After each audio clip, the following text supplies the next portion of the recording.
みんな元気にしてるのだ。ずんだもんなのだ。今日は北欧の素敵な国スウェーデンからお届けするのだ。みんな知ってたのだ。スウェーデンはリサイクルが進みすぎて、なんとゴミが足りなくなって外国から輸入してるらしいのだ。すごいのだ。そんなユニークなスウェーデンから今日は3つのニュースを紹介するのだ。中でも特に注目なのが3つ目のニュースなのだ。ストックホルムでのバス事故、警察は意図的ではなかったと発表という記事なのだ。ストックホルムで起きたバス事故で3人の方が亡くなり、3人の方が怪我をされたという悲しいニュースなのだけど、警察の発表によると、どうやら事故は意図的なものではなかった可能性が高いのだ。目撃者の証言や写真などを分析した結果、意図的な犯行を示す証拠は見つかっていないのだそう。運転手さんは過失致死の疑いで逮捕されたけれど、病院で手当てを受けているのだ。首相もこの事故を悲劇的と表現し、影響を受けた方々への哀悼の意を示しているのだ。もしこの動画が気に入ったら、ぜひ高評価とチャンネル登録をお願いするのだ。さあ、スウェーデンのニュースを一緒に見ていくのだ。北欧に位置するスウェーデンは、首都ストックホルムを中心とした美しい国なのだ。かつては強大な帝国として名を馳せた歴史を持ち、現在は立憲君主制と議員内閣制を合わせ持つ立憲君主制なのだ。人口は約1000万人ほどで、豊かな自然と高い福祉国家として知られているのだ。主要産業は自動車、通信、製薬など多岐にわたり、ノーベル賞に代表されるように、科学技術や文化の発展も目覚ましいのだ。近年ではサステナブルな社会の実現やデジタル技術の活用が注目されているのだ。一度訪れてみたくなる魅力あふれる国なのだ。一つ目のニュースなのだ。スウェーデンに一度も住んだことがない場合、スウェーデン国籍を失うことはありますか？という記事なのだ。スウェーデン国籍を生まれた時に親から受け継いだ場合、スウェーデンに一度も住んだことがなければ、22歳で国籍を失う可能性があるのだ。でも、心配しないでなのだ。18歳から22歳になる前に、国籍を維持するための申請をすれば大丈夫なのだ。スウェーデンに住んだことがある、またはスウェーデンに愛着がある、と示せるような、何度も訪れたことがある場合は、この申請は不要なのだ。一番確実なのは、スウェーデンに移住することなのだ。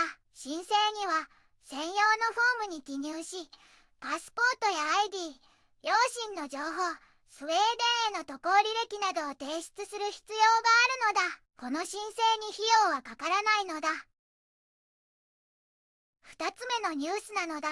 毎月100万人以上のスウェーデン人が郵便番号くじに参加する理由という記事なのだ。スウェーデンでは100万人以上が郵便番号くじに参加しているのだ。これは近所の人たちと一緒に商品を当てるチャンスがあるというユニークな仕組みなのだ。賞金だけでなく、車や商品、体験なども手に入るのだ。2005年の開始以来、1860人以上が億万長者になり、毎年15億 SEK 以上の賞金が用意されているのだ。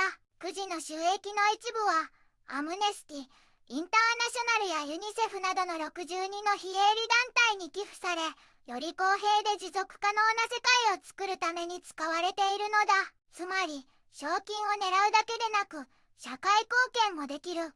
まさに、なのだ。3つ目のニュースなのだ。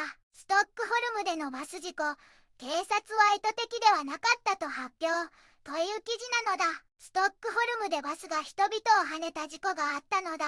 この事故で3人が亡くなり、3人が怪我をしたのだ。警察によると、この事故は故意ではなかった可能性が高いのだ。目撃者の証言や写真などを分析した結果、意図的な犯行を示す証拠は見つかっていないのだ。運転手は当初、過失致死の疑いで逮捕されたが、病院で手当てを受けているのだ。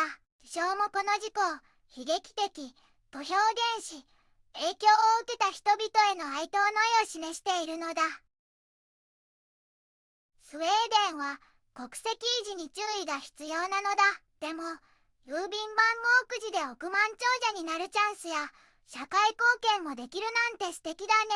ストックホルムの悲しい事故もあったけど、スウェーデンはやっぱり魅力的な国なのだ。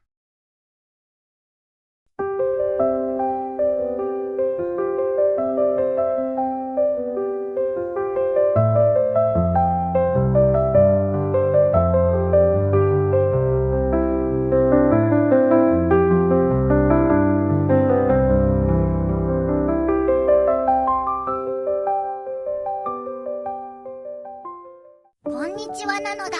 この番組では世界のあまり知られていない国や地域からちょっと不思議でちょっと感動するニュースをお届けするのだ。日本ではあまり話題にならないけど、世界には僕たちが知らないままの出来事や優しさや驚きに満ちた物語がたくさんあるのだよ。テレビでもネットでもあまり見かけない。けれど本当はもっと伝えられるべき小さな世界の声。そんな声を僕と一緒に見つけに行くのだ。さあ、一緒に知られざる世界の旅を始めるのだ。